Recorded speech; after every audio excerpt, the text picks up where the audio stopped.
Dear student, जैसे कि हम unit 12 aldehydes, ketones and carboxylic acids की इनकम्प्लीट रिएक्शन को कंप्लीट करना सीख रहे हैं। और आज जो रिएक्शन हम आपके लिए लेकर आए हैं वो एक इंटेक्स क्वेश्चन है, 12.2 का एक रिएक्शन है जो हमें इस तरह से दे रखी है। ये कौन है? आपकी बेंजीन है और ये C2H5C डबल बॉन्ड OCl जिसको हम कहते हैं प्रोपेनॉइल क्लोराइड, और ये है एनहाइड्रस AlCl3 जो कि कैटलिस्ट की तरह वर्क करेगा, और ये है CS2 कार्बन डाइसल्फाइड जो कि है नॉन पोलर सॉल्वेंट। और आपको बताना है कि यहां पर कौन से प्रोडक्ट्स आपको प्राप्त होंगे। तो चलिए शुरू करते हैं फिर इस रिएक्शन को।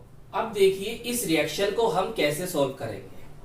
देखिए मैं नीचे लिख लेता हूं, ये है आपकी बेंजीन, क्लियर, इतना आप जानते हैं। अब ये कौन है? C2H5C double bond OCl, clear. अब क्या होगा देखिए, आप हमेशा याद रखो कि यहां से बॉन्ड टूटेगा, जब टूटेगा तो इस पर क्या आएगा? नेगेटिव, और इस पर क्या आएगा? Positive, clear. कार्बन कैसी होगी? पॉजिटिव होगी, और कार्बन जो होगी वो क्या करेगी? बेंजीन रिंग से जाकर जुड़ेगी। अगर आप इस कार्बन को यहां पर जोड़ोगे तो हाइड्रोजन निकलेगा। जाहिर सी बात है, हम जानते ही हैं कि जब कोई भी ग्रुप आकर बेंजीन से जुड़ेगा तो वहां से हाइड्रोजन रिप्लेस्ड होगी, क्लियर।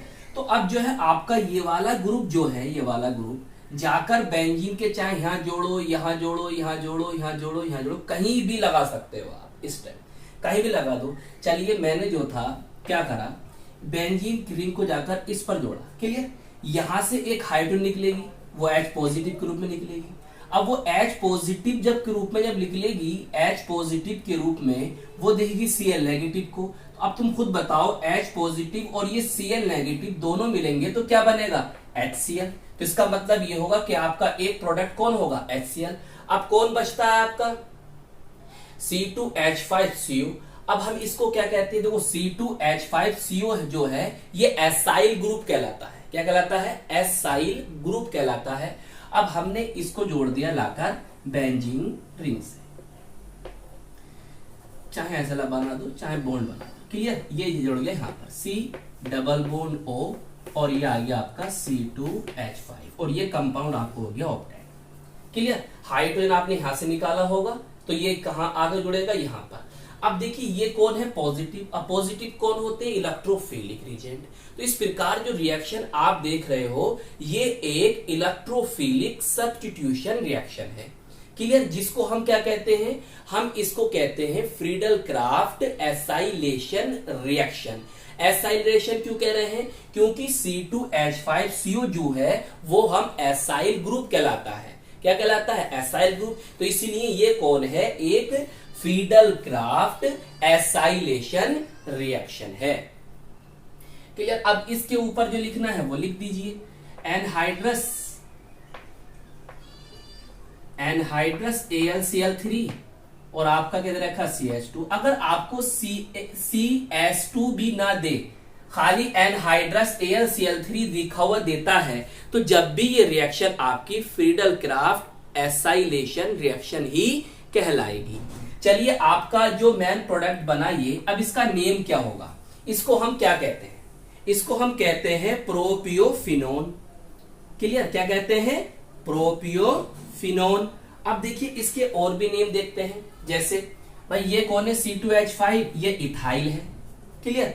हम इसको क्या कहते हैं? फिनाइल बोलते हैं। आप चाहो तो यहां पर क्या लिख सकते हो? C6H5 लिख सकते हो। तो फॉर्मूला कुछ इस तरह से बन जाएगा, क्लियर। डबल बॉन्ड O, और ये क्या बन जाएगा? C2H5। तो हम क्या बोलते हैं इसको? फिनाइल। ये कौन है? इथाइल। ये कौन है? फिनाइल। और ये कौन है आपके लिए? कीटोन। ये कीटोन ही तो है एक। तो फिर इसका नेम क्या होगा?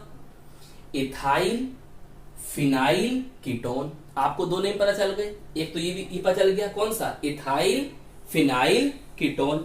अगर हम इसके आईयूपीएसी नेम की बात करें तो अब देखो, यहां देखिए आप कितने कार्बन की चेन है आपके पास? देखिए एक कार्बन ये है, क्लियर, और दो कार्बन ये हैं। तो कुल मिलाकर कितने कार्बन हुए? 3। 3 कार्बन पर कौन होता है? प्रोपेन होता है, clear. C double bond O के लिए क्या लगाते हो आप? ऑन लगाते हो, क्लियर। तो कौन हो गया? प्रोपेनॉन। अब ये डबल बॉन्ड जो सी डबल बॉन्ड ओ जो है वो कौन से कार्बन है पर है, पहले कार्बन पर है, और पहले कार्बन पर कौन है आपका फिनाइल। तो इस प्रकार इसका आईयूपीएसी नेम क्या होगा, 1 फिनाइल प्रोपेन 1 ऑन। क्लियर। तो इस प्रकार से आपको इसके तीनों नेम पता चल गए, कौन कौन से, प्रोपियोफिनॉन, इथाइल फिनाइल कीटोन और 1 फिनाइल प्रोपेन 1 ऑन। तो आई होप फ्रेंड ये वीडियो आपको पसंद आई होगी, कैसी लगी हमें जरूर बताएं। हम मिलेंगे आपको इसकी नेक्स्ट वीडियो में।